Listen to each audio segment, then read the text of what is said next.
Hello, everyone, and welcome to Southeast Iowa Union's Prep Sports Plus on this Thanksgiving. Does this come out Thanksgiving or on Friday?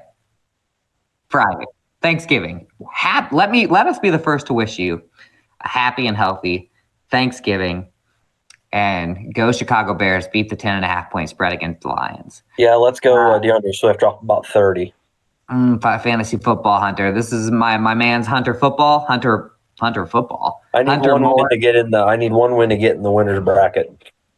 Oh, is this your last regular season weekend fantasy football? By the way, we're powered by Fairway as always. Fairway Food Stores.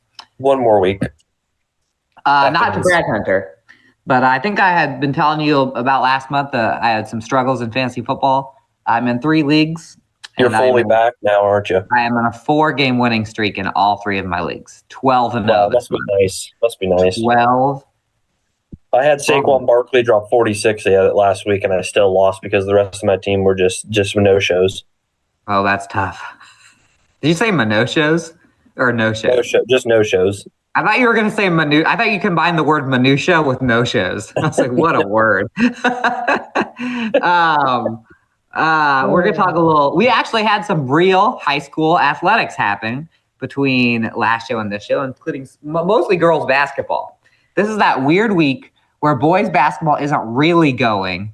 I guess Hunter could talk a little bit in a second about jamboree stuff, but no real games. But all of our girls basketball teams except one, I think, have played a real basketball game.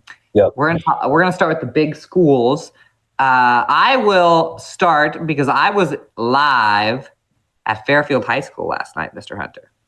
Yes, sir.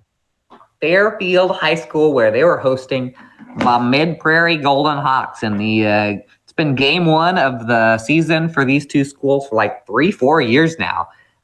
Really helps us to have 2 of our schools playing non-conference right off the bat. That way we can get them both. Fairfield missing some key seniors from last year. We know from if you guys watched last week when we talked about kind of the season coming up. Savannah Hollander, who graduated last spring, was a top 5 in every single stat for the SEC. She basically scored half of Fairfield's points last year, so they gotta figure out a way to get those points back. Couldn't quite do it against Mid-Prairie, a 73-26 win for the Golden Hawks. And Hunter, I'm about to count how many girls for Mid-Prairie scored. 1, 2, 3, 4, 5, 6, 7, 8, 9, 10, 11 different players for Mid-Prairie scored points. 14 from Brooklyn Snyder, 13 from Georgia Evans, and 9 from Izzy Kite. What do those 3 girls have in common, Hunter? What's that? They're all underclassmen, freshmen and sophomores. Went crazy for Mid-Prairie. Future is bright for the Golden Hawks. Yeah. They started 2 sophomores and a freshman. And that freshman wasn't even Georgia Evans. That was Tessa Bombal. So they played kids that saw the court. There were only 2 seniors, 2 juniors. Mid-Prairie very youthful and speedy, and they got a lot of kids this year that can run. So they were up 41-11 at halftime, 61-26 at the end of the third quarter, and then Fairfield couldn't score. In the fourth quarter, Trojans only had 4 girls score. Speaking of underclassmen, Emma Metcalf had a pretty impressive game for Fairfield last night, 11 points. She led the way. That's a sophomore, and then Natalie Steele, another sophomore. Sorry, got some hiccups going on, hickamabups. Right. 8 points. 8 points for Natalie Steele. Faith Jones had 3, and Maddie Martin had 2. So this is young versus young because Fairfield only has 2 seniors on the roster. A lot of juniors though for Fairfield, but at least good news moving forward that those 2 sophomores, they looked pretty comfortable for sophomores in the season opener. But Mid-Prairie, I mean, it was like there were like 8 Mid-Prairie girls on the court at the same time. It's good for them, having that many girls score, makes you a little less one-dimensional when you look at it from, that perspective. So, I mean, it makes for good team basketball, which we kind of talked about, I think, Mid Prairie being kind of one of the teams to look out for, that we cover. So not surprised to see them have some early success. And Fairfield, it seems like ever since they had that big senior class a couple years ago, they haven't had that many seniors kind of leading them on a team since then. I mean, that one team was really senior led, and ever since then they've just had a couple here and there. So maybe this is the the underclassmen class that will step up and kind of have to take on that, I guess, upperclassman role here a little earlier on than normal, which makes for them becoming better players in the future. But in Fairfield, we just we've kind of seen them having to kind of almost reset, I guess, in the past couple of years. They haven't had that rollover that you kind of need in high school sports. This is the first game for Jared Belzer, the new head coach, looking through their schedule right now to see where there's some more manageable teams. They play at Oskaloosa in the next game on the 3rd. And if I remember, doesn't that Foster girl, I believe, was not a senior last year for Oskaloosa. Now they're ranked. So not the most fun game in the world. What?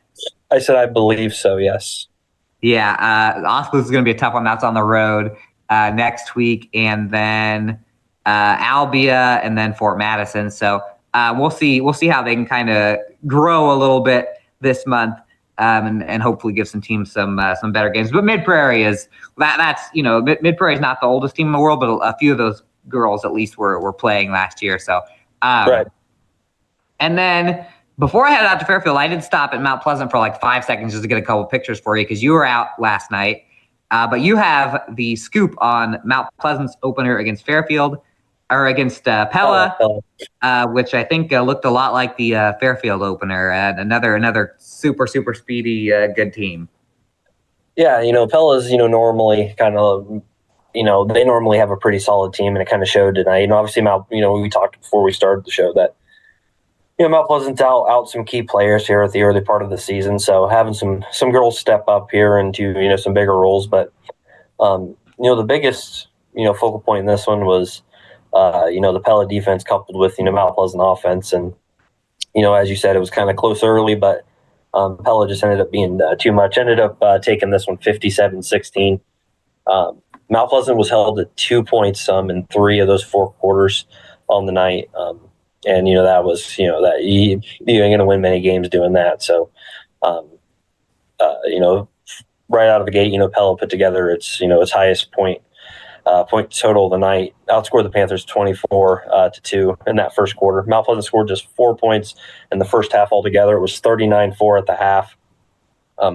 He got a little bit more rhythm there out of the break heading into the third quarter. Did outscore the Dutch 10-9 in the third, but they were held to just 2 points again once more in the fourth there. So, tough start to the season, but as you said, had to have some girls out that are normally starters in there, and Kenley White led the way with 9 points there. Maya Starr scored 3. Peyton Ensminger and Abigail Shellengoski each scored 2. So, and much like Fairfield, it doesn't get any easier for the Panthers here early on.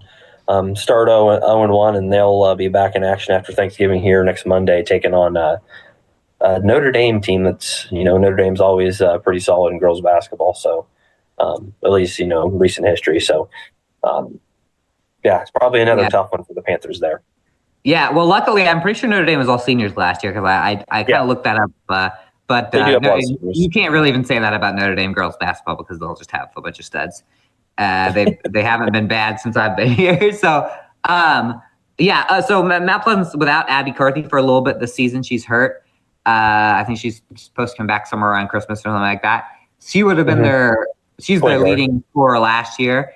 And then in the Jamboree, Tori Wilson led the team in scoring, and she was unavailable last night. She was hurt. So hurt or gone. So, Fairfield and Mount Pleasant were the same last.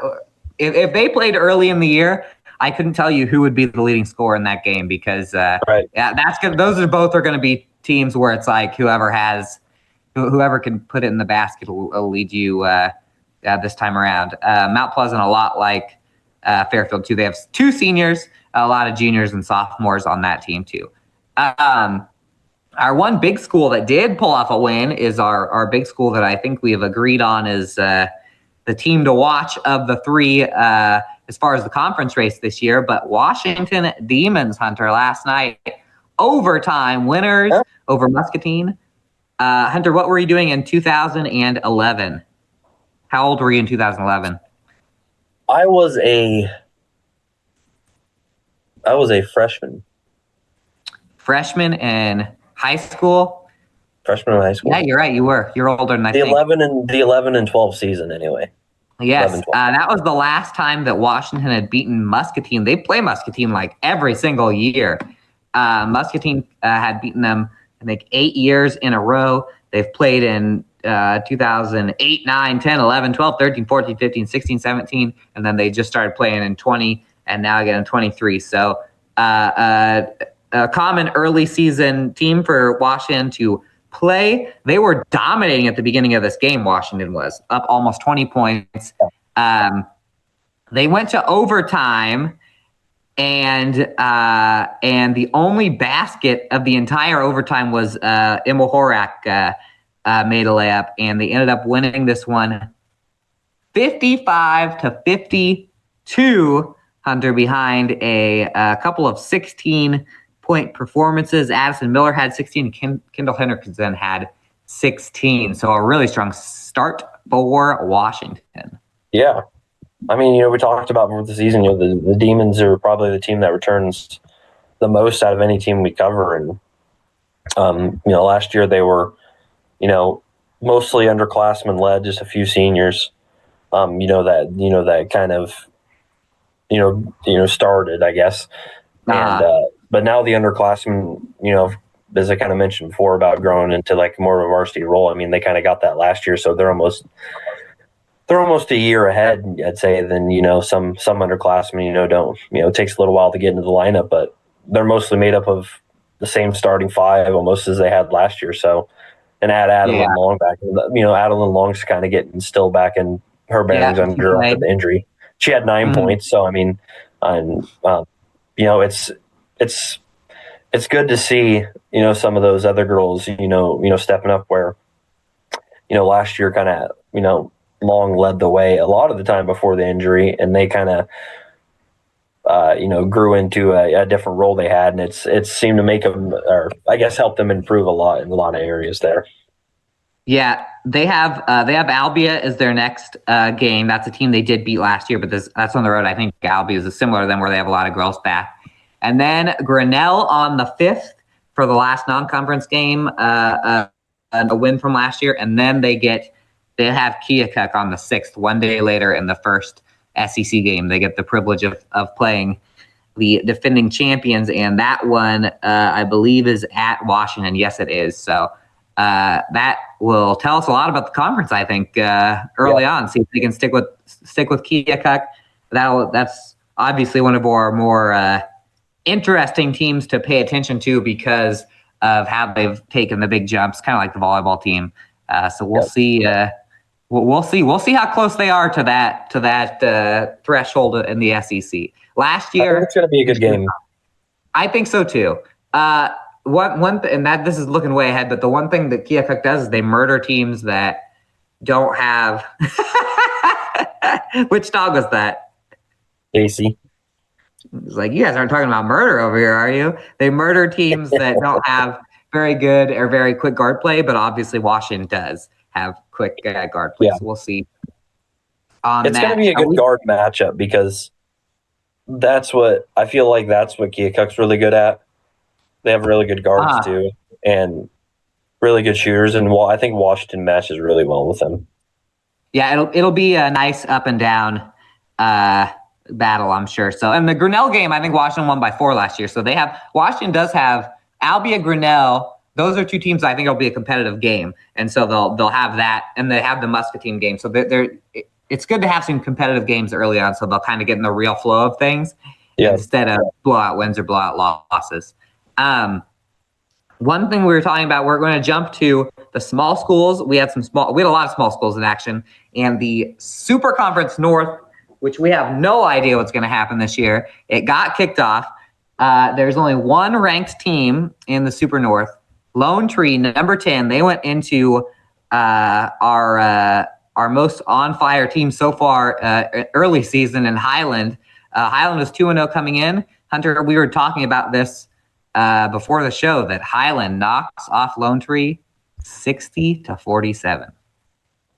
Yeah, I mean, I think Lone Tree was one of those teams. I gotta pull this game up, but Lone Tree was one of those teams that returned a lot of the girls from last year, but also, they were It was a pretty competitive games across the board, last season, and and it's kind of interesting because Highland was one of those teams that lost one of the best. I mean, one of the best players in the North Division. Yes. And Sarah Burton, who put up double like every night with crazy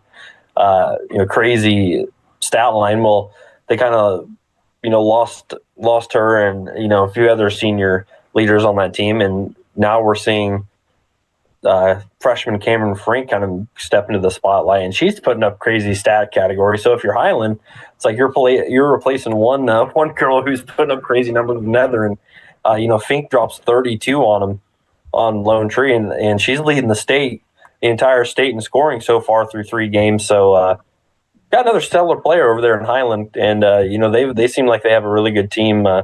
They play pretty well with each other. Obviously, you got some more names coming back with Katie Herrig and Mackenzie Davis. They were starters last year as well. So Highland looking pretty good here in the early season.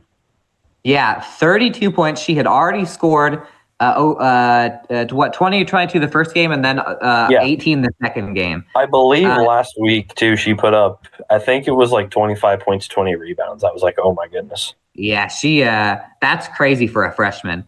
It's crazy for anyone, but that is a huge storyline to watch for. To see that she was not only that she's that good already, but the fact that they played the ranked team, the one ranked team in the entire conference, the defending champions in the first game, and beat them by 13 points. I think I'll have some nice hype for the Highland girls this year. I mean, and we talked about last week where it's like we don't know who's going to be the best team in the North Division because there's kind of it was close. It was so close last year.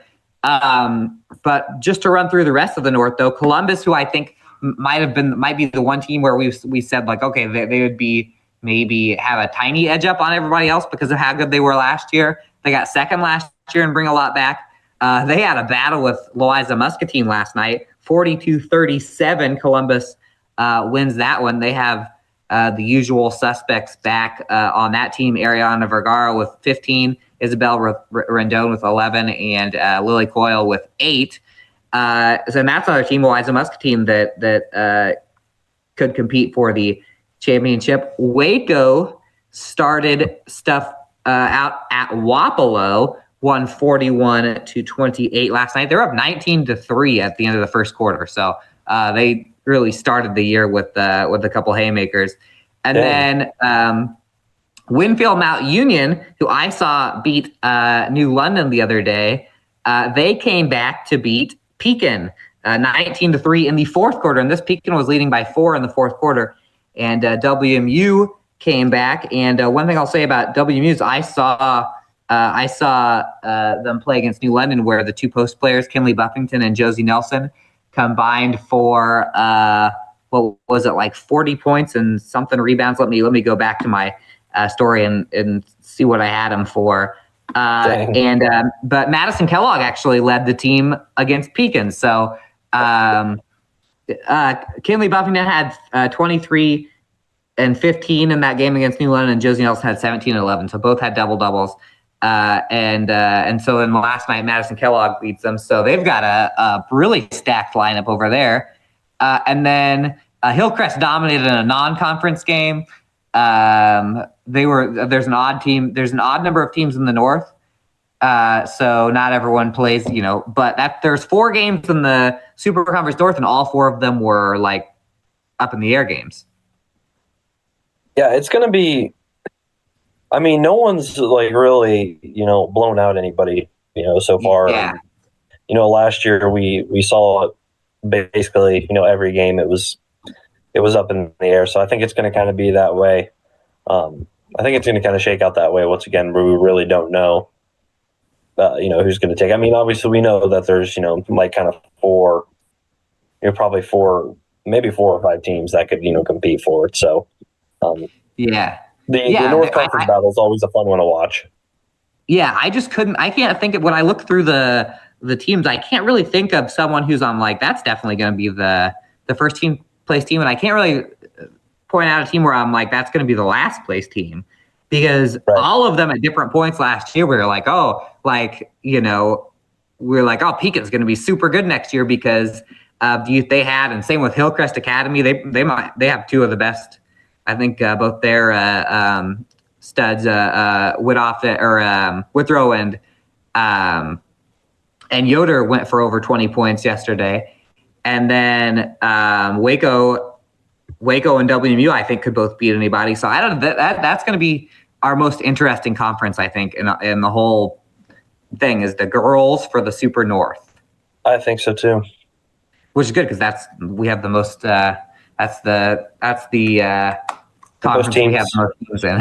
So might as well. Yeah. And then Keota did not play last night. But speaking of Highland and Lone Tree, Keota almost beat Highland at the Four Corner Shootout last week. They only lost 58-53 to them. And then they almost beat Lone Tree, lost 55-48. Now, Keota's in the sickle, so they are not they're not in the conference race, but that's another team that we cover that is that seems to be kind of right around that area. And then Van Buren didn't play. New London did fall in a non-conference game to Davis County, and Cardinal did not play. Cardinal and Van Buren County play on the 2nd of December. So that's next New Tuesday. London and Van Buren have it so tough in the South because there's always like Mediapolis has been good for so long. Notre Dame's so good. West Burlington. Holy Trinity was ranked last year, and I think they're pretty good again. So the South Division it seems to always have a couple ranked teams when it all shakes out in the end. But I'll tell you what. I saw the New London Winfield game, and nobody had a better first 2 minutes. New London was on fire. They went up 8-2. They were drained a couple of deep threes, and it was like, oh, here we go. And then Winfield settled in and was able to kind of roll through the rest of that game. But so that's how our basketball teams start. The boys haven't started yet. You did see some jamboree action, though. How'd the teams look for the boys the other day? Yeah, I mean, I went up to Mid Prairie the other night. Obviously, 3 of our teams there kicking things off were Mount Pleasant taking on West Branch. The Panthers, obviously, kind of a new look Mount Pleasant team. A lot of new faces stepping into the varsity role in that one. They did end up falling to the Bears in that one. Don't have the final on that one. You said that. I think you texted me. I think it was like 38-18, something like that. 38-17, I think it was, off the top of my head. I don't have it pulled up right now. But then I was just going to run through who each team played. But then Pekin was another one of our teams that was there. They took on Tipton. Did end up beating Tipton. Took a little while for the Panthers to get going, but they returned pretty much the majority of their starters from last season. Looking at them, they're more of a team that uses their athletic ability to they're I would say they're not much like they're not much of like a kill you from outside, but they're you've seen them in football. They're athletic. They're bigger. They like to use their body to get in the paint. They like getting to the rim for sure. So watch out for them in that in the boys North Division. Obviously, they were, I think, 3rd or 4th maybe in the boys division last year. So yeah, they were right on the cusp. I think they're 4th. I think they're behind WMU, Waco, and Hillcrest. Them and Hillcrest were right next to each other. Yeah, like outside of Waco and Winfield Mount Union, it was like them and Hillcrest were the next 2. But so look out for them. Another team I'm really excited to see what they do this season. Obviously, the hosts, Mid Prairie, returns a lot of talent. Obviously, you saw them play 1 or 2 big games. I know you watched them play Washington last year. That was a great game. Yeah. Look out for them. They got a lot of great players. There's some athletes too. I'm excited to see how they do this season. I think they have a great shot at taking the conference. Obviously, is Iowa City Regina in the they're not in the South with them. They're in the North, River Valley North. I know I think Virginia's in the South. Are they? I think couldn't so. remember. Maybe they are, but we'll double check. I think that conference battle for mid. I think it's going to be a good conference battle in the River Valley South Division there with Mid Prairie kind of competing for it. I think there's going to be some great games. So I'd say look out for Mid Prairie. I think they have the potential to be one of our better teams for sure. The River Valley South is Durant, Mid Prairie, Regina Catholic, Tipton, West Branch, West Liberty, and Wilton. Yeah, and I think that's going to be a great division for sure. But Mid Prairie played Eddyville Blakesburg, ended up winning that one. So took them a little while to get going, but they looked like a pretty well-oiled machine once they got it all figured out. And we know Mid Prairie has been pretty good at basketball here the past couple of years. Obviously, went to state 2 years ago, and so. And they've only been off the football field for like 2 weeks. A lot of those players play football. Right. They got Benton. What a doubleheader that is. They got Mid Prairie at Benton, girls and boys basketball on the 3rd. That'll be a good challenge for both of them.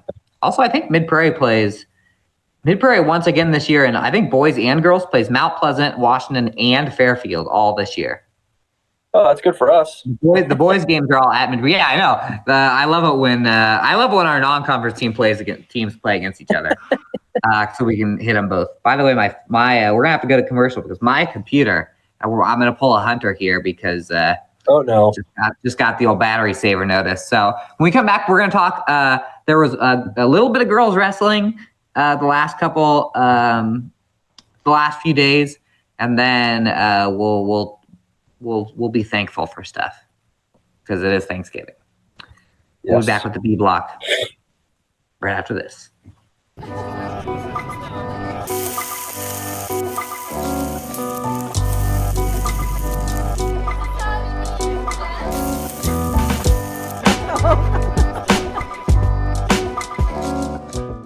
Introducing Hy-Vee Market Grill, where every meal is a delight. Start your day with our mouthwatering breakfast options and savor flavorful lunches with friends and family. Cap off your day with our delectable dinners. Hy-Vee Market Grill, where every moment is delicious.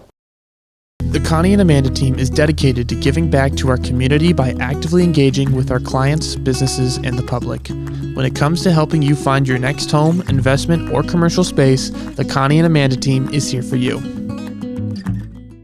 Washington County Hospital and Clinics, providing quality health care that puts you first. Whether during a hospital stay, seeing a primary care provider for wellness exams or sick visits, minor surgery to a total joint replacement, or recovering from an injury, we're here when you need us.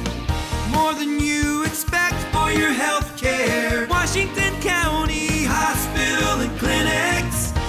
Hello, everyone. Welcome back to Savvy Style Union Prep Sports Plus with Hunter Moeller, the only sports writer in the world, doing a podcast with a couple of dogs beside him, and Andy Krutzinger, the only sports editor in the world that is on a 12-game fantasy football winning streak.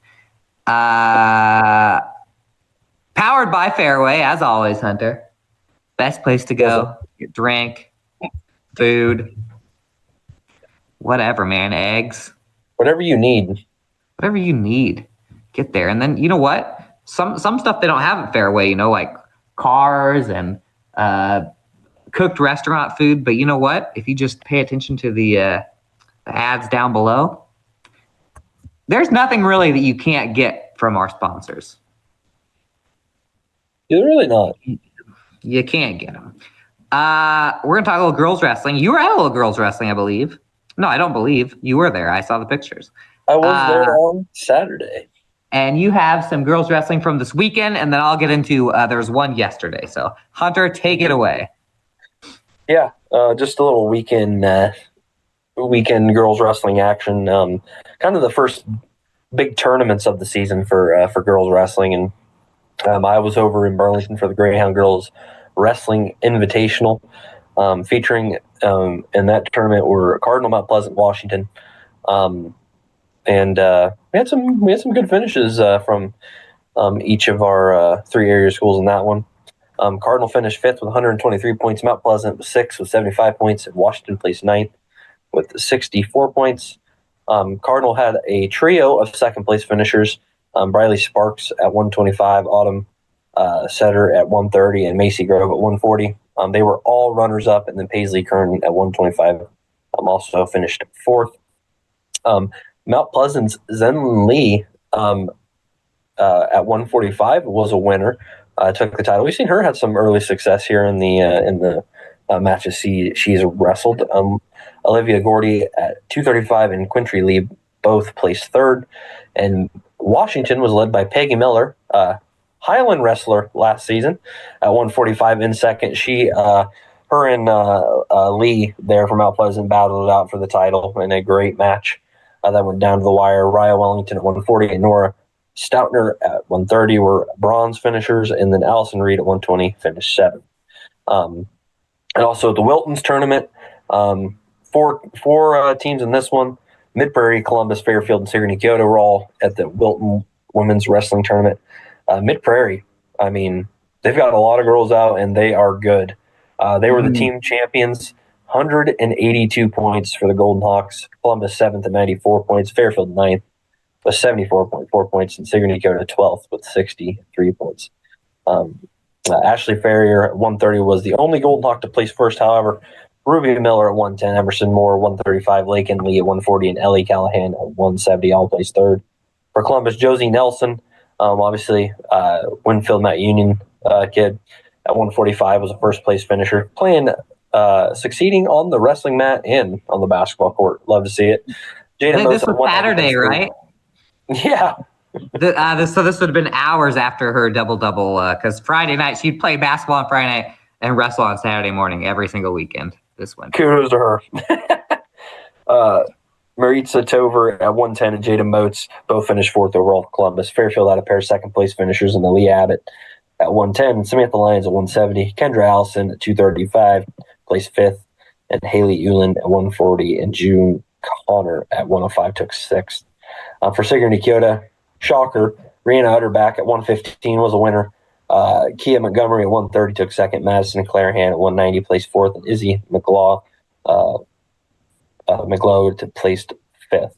And finally, there was the BGM Girls Tournament. Pekin and Waco Highland were the three Union area squads to compete there. Pekin had a great day on that, finishing second with 115.5 points. Waco 12th, 53 points, and Highland 14th with 34 points.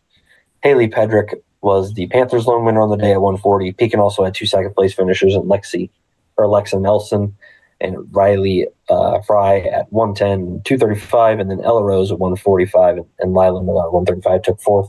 For Waco, Alyssa Graber was first overall at 105, Addison Alleman at 100, and Riley Rice at 110, both with third-place finishers. And then finally, Sarah Cron at 125 was fifth for Waco. So, yeah. Whew. A lot of results. A lot of success though from our Union area girls wrestlers in the early season, and obviously, probably going to see a lot of them up in Coralville in a couple months. Oh yeah. Oh, I'm sure we will. Well, we saw a lot of the names that you just said that I'm about to say, because yesterday was also a girls wrestling tournament day. Columbus held theirs, and we had some team of West Liberty. So Columbus, Pekin gets second, 128 points. Van Buren fourth, 114. Columbus fifth with 96. Waco seventh with 76. Highland gets 11th with 29. By the way, you mentioned Peggy Miller being a Highland wrestler last year. Highland and Washington were together last year. They're now separate, so you'll see some of the some names in different places these days. Yeah. So let's do a little mnemonic device so I can Pekin, Van Buren, Columbus, PVC, WH. Remember PVC, WH, PVC, WH, PVC, WH. Pekin. If I see a first or second, I'll tell you. Lexa Nelson second at 110 for Pekin. Reese Brisby second at 125 for Pekin. Layla Miller and Haley Pedrick both won at 135 and 140 for Pekin. I already forgot who the second place team was out of our team, so I'm just going to go alphabetical now. Columbus. Columbus had a second place finisher at 120, Callie Deese. Jada Motes at 170 for Columbus also got second, so they had two second place finishers.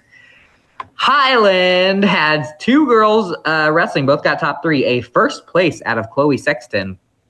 Looks like a couple quick pins on that at 190 for the Highland Huskies. And we got Pekin. No, we already said Pekin because I wasn't going alphabetical the whole time. Van Buren County. Jacqueline Singer second at 105. Eleanor Shin first at 130. Alex Shields first at 235. I think that was, and then Waco, we have Elisa Graber first at 105. She's already 11-0. She's apparently already 11-0 this season. Wow. That is a lot. Riley Rice was first at 110. So there's two wins right there. Athena Flores second at 115. That's your Columbus results. And then at West Liberty, we had Mid Prairie there. They got second, barely lost. Look at this. The team scores at the West Liberty tournament. Fort Madison won with 165.5. Mid Prairie second with 159.5. And then Alburnett third with 158.5. So everyone within just a few. Mid Prairie got second. Mount Pleasant got 13th with 46. And then Washington got 15th. So this will be easier because there's only three teams. Except it probably won't because Mid Prairie probably has like 7 winners here. By the way, these Hunter stories in this last paper that came out Tuesday. This one will be in the one that comes out Friday because I'm doing this right after the show. Ashley Ferrier, 11-0. Look at that. We got a couple 11-0 girls already. First place at 130. And Ellie Callahan, first place at 170. Those were both state qualifiers for Mid Prairie last year.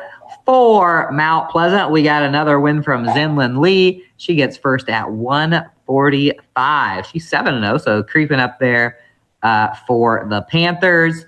And then for Washington, they had their best finisher was a second-place finisher, Peggy Miller at 145. Did you say that? Oh, Zinlin Lee beat.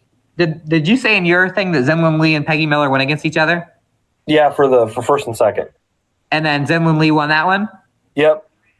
And then that exact same thing happened at 145 at West Liberty. They went back to the championship against each other. So maybe we'll see them. Hey, what if we saw them wrestle each other at Iowa City? That'd be pretty cool. That's just a taste of what the show is going to be sports-wise because that was girls basketball and girls wrestling. And there's like 7 more sports to go with all the bowling and basketball and stuff like that. But that's it for high school sports right now. When we come back, we're going to tell you what we're thankful for and leave you to your Thanksgiving weekend. Attention Hy-Vee shoppers, introducing Hy-Vee Perks, your ticket to exclusive savings and rewards. Access exclusive perks, prices, earn gas discounts, and unlock special deals. All this for free. Join Hy-Vee Perks today and start saving.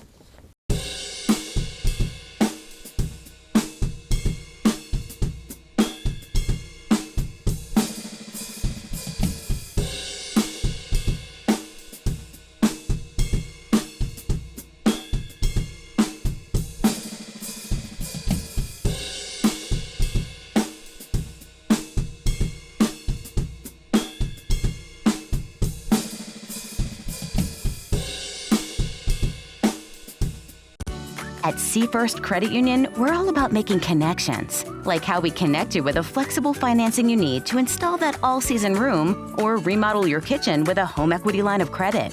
Connect with Seafirst today and see why together is better. Celebrate the season at the Mount Pleasant Festival of Lights. With over 180 dazzling light displays, it's the perfect holiday tradition for families, friends, and loved ones. Experience the magic from the comfort of your car. And on select nights, bring the kids to meet Santa himself. Don't miss this enchanting event that brings holiday spirit to life. For directions, dates, times, and ticket info, head to oldthreshers.com. The Mount Pleasant Festival of Lights, where holiday magic comes to life. In the heart of rural Iowa, where community matters most, the connections we make are made to last. Meet KCTC, your hometown internet, phone, and TV provider. At KCTC, we're not just about technology, we're about people.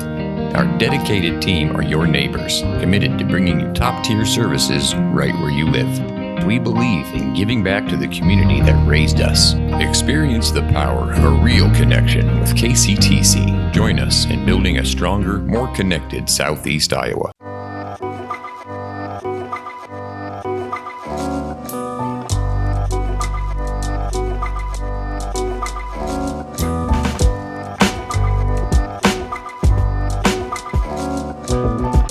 Welcome back and happy Thanksgiving, everyone. Again, Southeast Iowa Union Prep Sports Plus.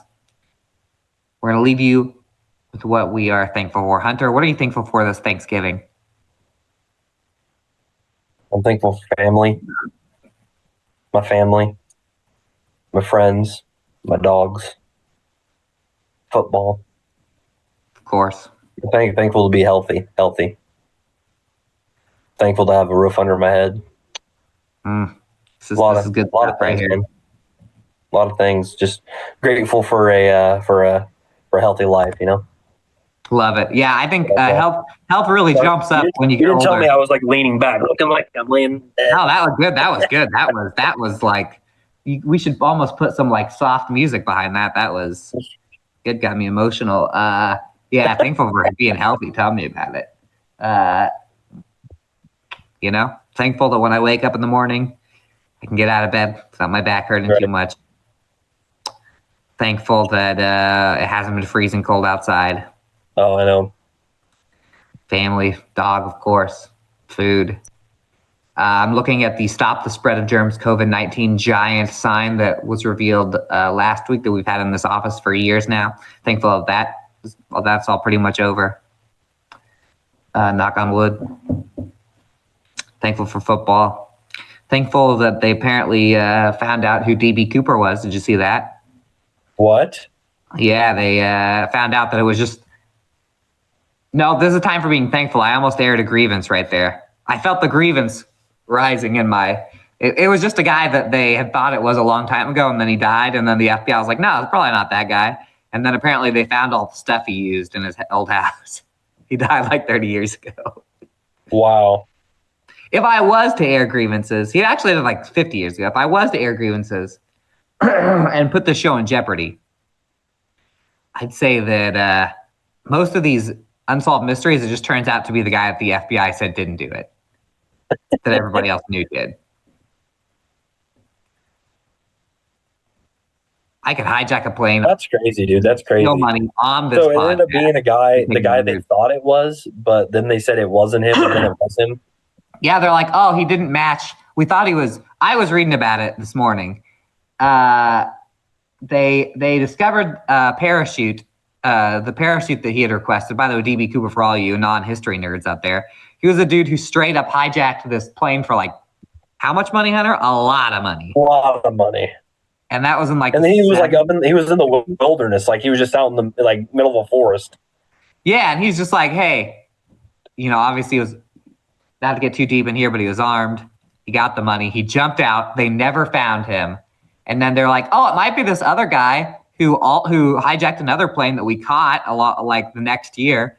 And then they're like, no, the people on the original DB Cooper plane said he was younger. He was like 40, and they're like, no, this guy was more like 26. And the FBI was like, well, guess it couldn't have been him then. And then they just found the parachute, I guess, in his.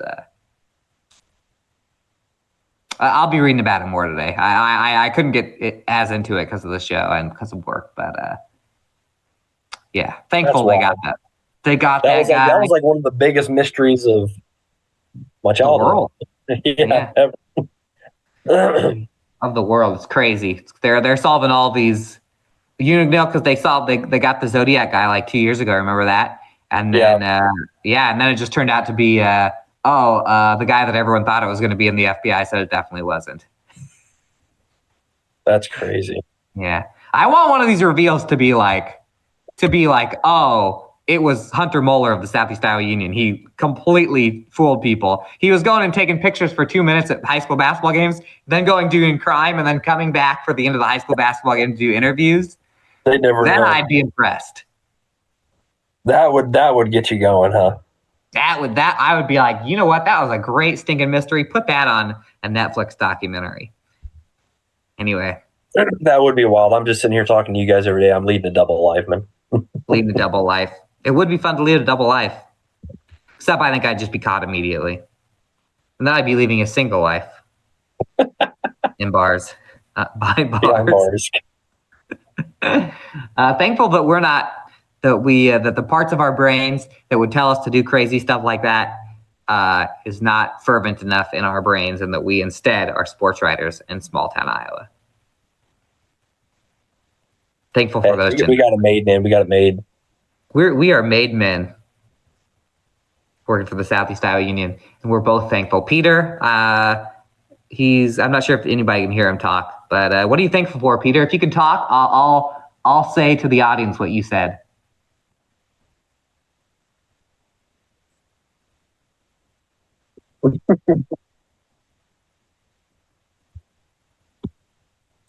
Oh, you guys couldn't hear it because he's the producer, but he just said that he's thankful that they caught the wrong guy. That he was actually the guy who hijacked that plane. No, just kidding. Could they actually hear you? I think they could. Oh, cool. He actually said that he's thankful for Fairway Food Stores, the show, and some other stuff. I was thinking up my lie when he was telling it. Anyway. All right. That's all I got. Happy Thanksgiving. Happy Thanksgiving, holidays. Everybody. Enjoy the holidays. Eat a lot of good food. Be with family. We love you. Go Hawkeyes. Thank go you for Bears. joining us.